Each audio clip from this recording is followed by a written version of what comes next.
Welcome to Newsday on the BBC. I'm Sharonjit Lail in Singapore. The headlines.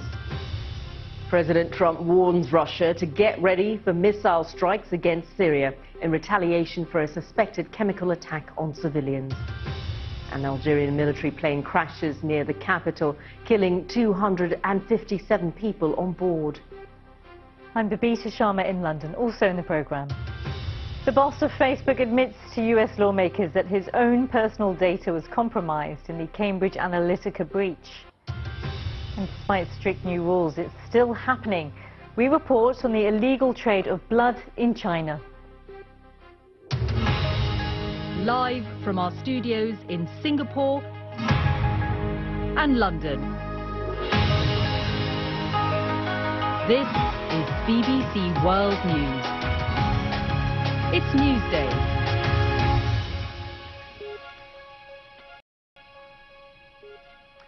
Good morning. It's 8 a.m. here in Singapore, 1 a.m. in London and 8 p.m. in Washington, where President Trump has warned Russia to get ready for missile strikes against Syria in retaliation for a suspected chemical attack on civilians. It's not clear when the military action might take place. And now Britain's Prime Minister Theresa May is expected to ask her cabinet to approve UK participation in action led by the US and France. The White House press secretary said all options are still on the table. Here's our North America editor, John Sopel. They're getting out of harm's way. From surviving the hell of Eastern Ghouta and the alleged chemical weapons attack, these refugees have buses to take them away, but to a still uncertain future. We lived through very difficult times in the Eastern Ghouta, especially the final 3 days in Douma, when the regime carried out its attacks on civilian neighborhoods and used chlorine gas, which caused suffocation among civilians.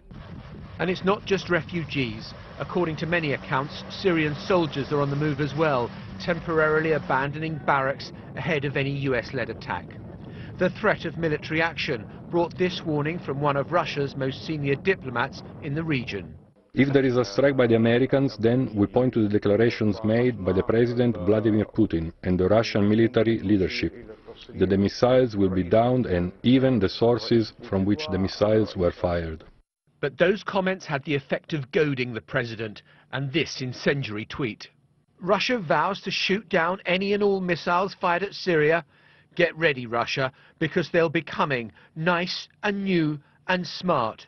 And at the Defense Department, they're preparing for all eventualities. We're still assessing the intelligence ourselves and our allies. We're still working on this. We stand ready to provide military options if they're appropriate, as the President determines. Although a slightly more conciliatory tone later from the President when he said Russia needs us to help with their economy, something that would be very easy to do, and we need all nations to work together. A year ago, the US military launched a one-off cruise missile attack on a Syrian airfield. It seems as though the US is preparing for something more extensive and more sustained this time, and with other nations involved.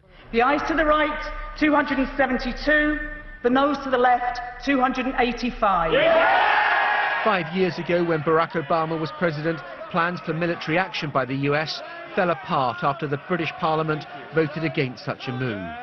But it looks as though this time round, Theresa May is giving her American counterpart the nod. There'll be no such impediments. All the indications are that the Syrian regime was responsible, and we will be working with our closest allies on how we can ensure that those who are responsible are held to account, and how we can prevent and deter the humanitarian catastrophe that comes from the use of chemical weapons in the future. The strident language we're hearing from both sides is frankly more akin to two heavyweight boxers trash-talking at the weigh-in before their bout.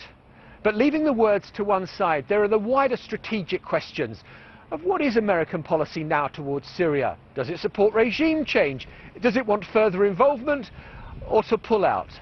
On those questions, we're none the wiser. John Sopel, BBC News, Washington.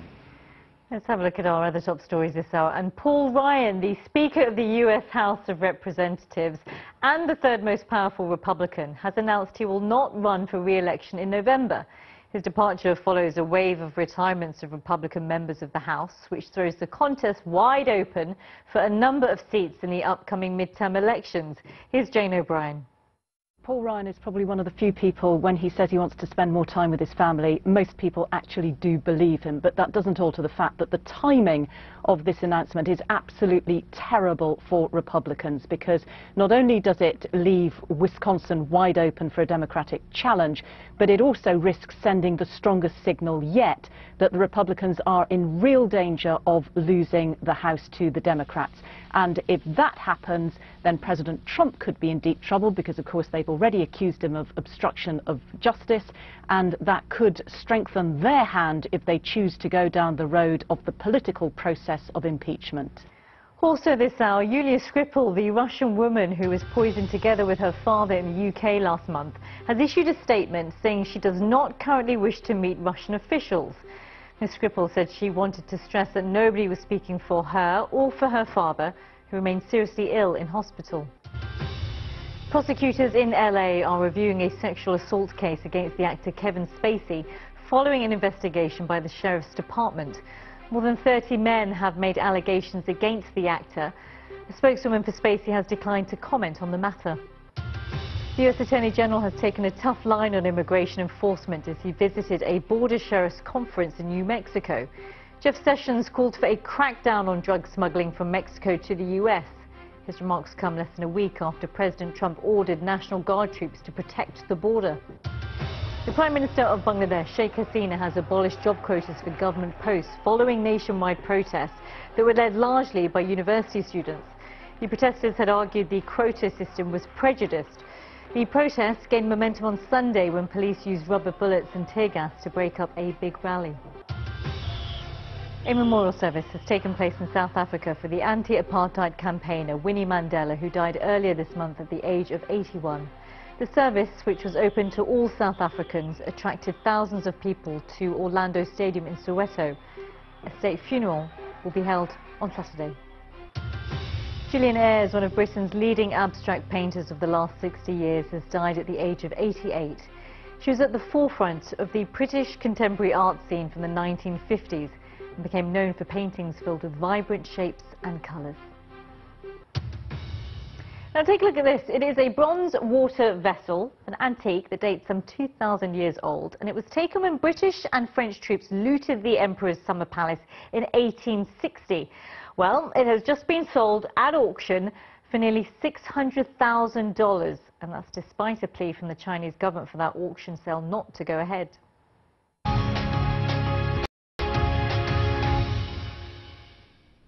And more than 200 people on board a military aircraft had died after the plane crashed in Algeria. State television said it came down shortly after takeoff near the capital, Algiers. There are reports that some people were killed on the ground. Sophie Long has more. The burnt-out fuselage of the Ilyushin military transport plane that had been carrying more than 250 people. It had been bound for Béchar, a town in southwest Algeria close to the border with Morocco. But shortly after takeoff, something caused it to plummet and to crash into a field. We heard a big explosion and my neighbour and I drove here. There was very heavy smoke. Then we realised it was an aeroplane accident. When we arrived at the spot itself, we found piles of bodies. It's a disaster, an absolute disaster. Among those who lost their lives were the plane's 10 crew. Most of the passengers were military personnel, but Algeria's defence ministry said some of the soldiers' families had been travelling with them. There have been no reports of any survivors. Algeria's army chief has ordered an urgent investigation to find out what happened, what caused this military plane to crash with such catastrophic consequences. Sophie Long, BBC News. The lawyer representing two Reuters journalists detained in Myanmar says he's still confident they will be released. On Wednesday, a judge rejected an appeal for charges to be dropped against the pair, who face 14 years in prison if they are convicted of receiving secret documents from police officers. They were investigating killings carried out by the Burmese army at the time of their arrest. Our Myanmar correspondent, Nick Beek, has been following the developments in the case in Yangon. Well, this is the place where the Reuters journalists' ordeal began. They first appeared in court here back in December, and they've been held in prison ever since. And we now know they'll be back again for more appearances because a judge has thrown out the latest effort to have them set free. Now, Walone and Jorso U protested as they were driven away. They appealed for justice. The soldiers they were investigating have now been sentenced to 10 years each in prison for the murder of Rohingya men in a village in Rakhine State. But the journalists still face 14 years in jail. Campaigns. Congressman, I can quickly respond to the first point too. Just say yes or no. Were there embeds? I need to get to that because I don't have time. Were there embeds in the two campaigns? Were offers of embeds? Congressman, yes or no? Time and again, the rigid structure inhibited the lawmakers. With just 4 minutes each, they often overlapped and failed to pin him down. Where does privacy rank as a corporate value for Facebook? Congresswoman, giving people control of their information and how they want to set their privacy is foundational to the whole service. It's not just a kind of an add-on feature or something we have to comply with. Well, the reality is, if you have a photo, if you just think about this in your day-to-day life. I can't let you filibuster right now. The attacks grew more pointed and personal. The 33-year-old billionaire was accused repeatedly of being, in effect, a spy. You're collecting medical data, correct, on people that are on the internet, whether they're Facebook users or not, right? Congresswoman, yes, we collect some data for... And you're collecting, you watch where we go. Facebook also gathers that data about where we travel. Isn't that correct? Congresswoman, everyone has control over how that works. I'm going to get to that, but yes, you are. Would you just acknowledge that, yes, Facebook is, that's the business you're in, gathering data and aggregating that data? Congresswoman, I disagree with that characterization. Then came a revelation. Was your data included in the data sold to the malicious third parties? Your personal data? Yes. For now, the significance of any mistakes Zuckerberg made remains unclear. Through nearly 10 hours of grilling, he kept his composure. I suppose you don't want to hang around for another round of questions. Just kidding. Zuckerberg's interrogation generated over $17 billion for shareholders. That's around $1.5 billion an hour. Not bad, even for Silicon Valley. The past 48 hours were a missed opportunity for American lawmakers that showed why global governance of these tech giants is so hard. Regulators are inevitably parochial, whereas the companies are international. And frankly, there is often a generation gap between politicians and the precocious entrepreneurs of Silicon Valley. Gridlock in Congress means that it's new data laws coming next month from Brussels rather than Washington that should worry Zuckerberg most. But he'll sleep easier tonight. And that was Amol Rajan reporting there. Well, you're watching Newsday on the BBC. Still to come on the programme. After a notorious illegal fishing boat was seized in Indonesia, we speak to the country's fishing minister about the threat these vessels pose. Also on the programme, we take a look at the illegal blood trade in China. Despite strict new regulations, it appears to be continuing.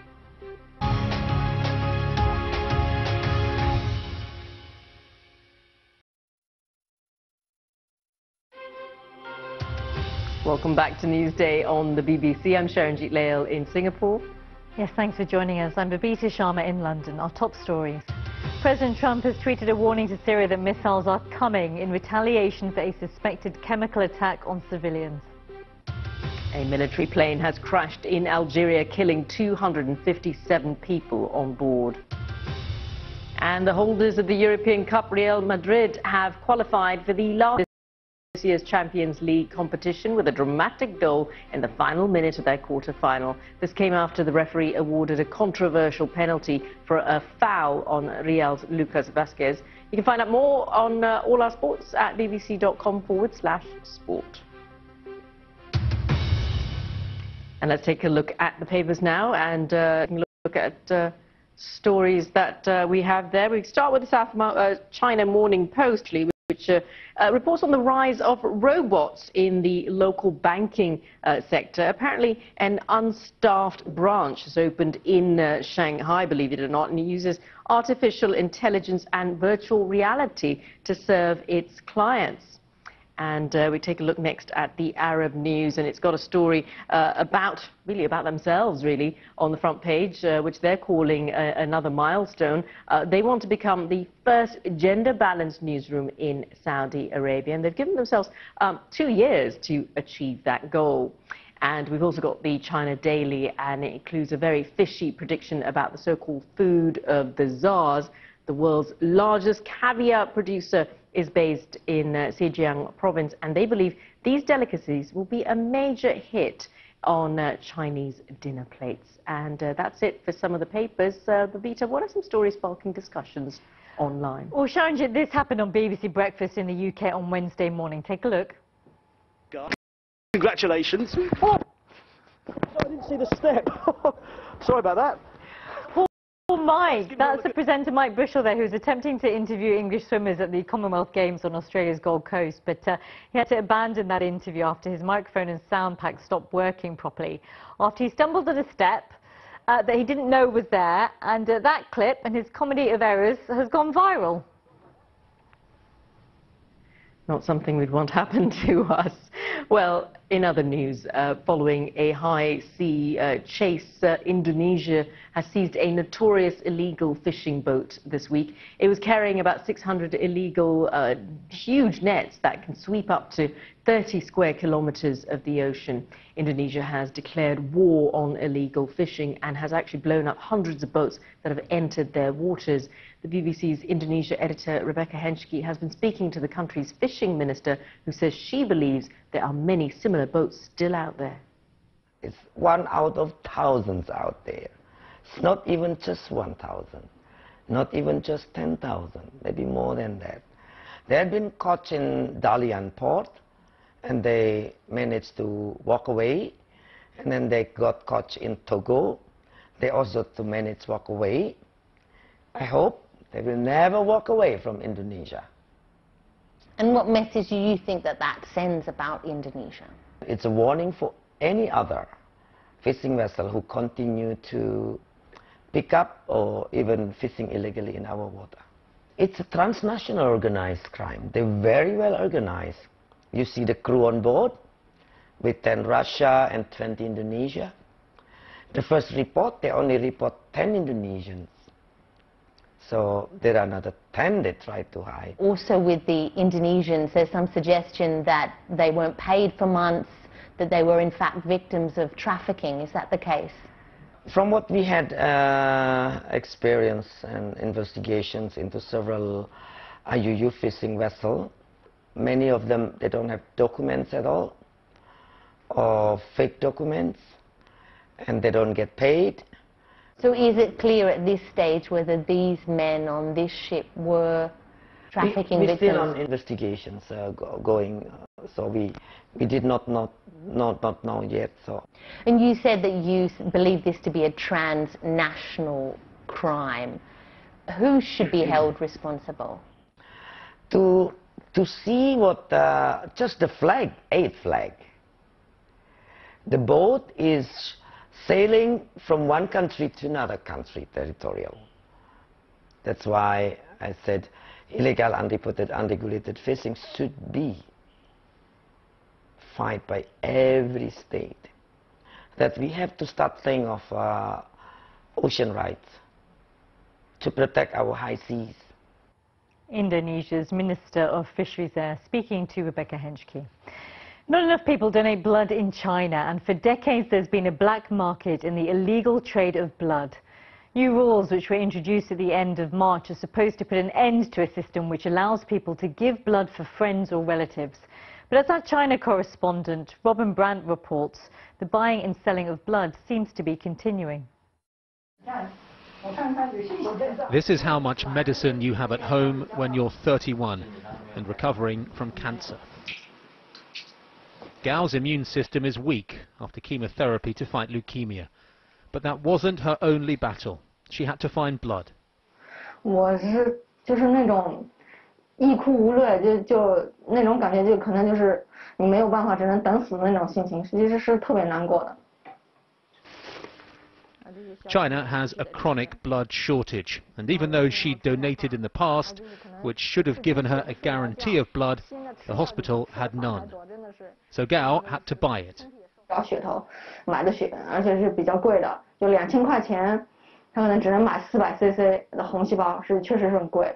如果是血小板的话，就1000块钱，就是反正是特别贵。但是你需要用，你没办法，医院就比如看你今天就得输上，所以只能是花钱去买。他们当时是管着医的，医了以后把我。 In fact, it was her mum who went out to do the deal.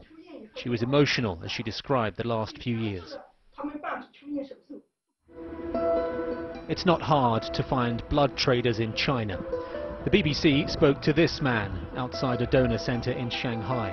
He told us he pays people to donate, then he sells their certificates to needy patients, which they exchange for blood. It's illegal, and the government banned it last month. It's almost 2 weeks now since the rules changed, so we've come back to the same blood centre here in Shanghai, and we've been driving around for about half an hour, and look who we've seen hanging around outside. The same man, this time in red, in the same place. The era of blood traders outside donation centres across China, waiting for patients, doing deals, is supposed to be over. But there's still a problem inside, and it's a big problem. There's not enough of this. Only about 1% of Chinese give blood. China had a reciprocal system. People could donate, they'd earn credit, they could give that to friends and family. But that's what gave rise to the blood traders, so the government banned it last month. In a village on the edge of Beijing, this mum thinks that's good news. Zhao Zhao has a rare blood type, which she discovered when she was pregnant. She wants better regulation and advertising. 我觉得主要的原因就是一个宣传力度不够。每个人18岁之后就可以献血了，但是很多人活了一辈子都不知道自己的血型。来看看。 She thinks an end to people shopping around for blood will encourage more donations. But that requires a change in culture, and Gao doesn't have time to wait for that. She wants the old system back, because she says friends, family, even the blood traders kept her alive. Robin Brandt, BBC News, Shanghai. And you've been watching Newsday. Don't go away, because coming up we'll be taking a look at the Chinese ride-hailing app DT Tuxing, which could be on the streets of Mexico very soon. And before we go, time to take a look at these dramatic pictures from Tignes in the French Alps, an area that's popular with skiers. This avalanche shows sheets of snow sliding down from a mountain onto the road below. It happened to be captured by a somewhat alarmed passerby who stayed put to film it. Thankfully, there were no injuries. Thanks for joining us. We'll see you again soon. Goodbye.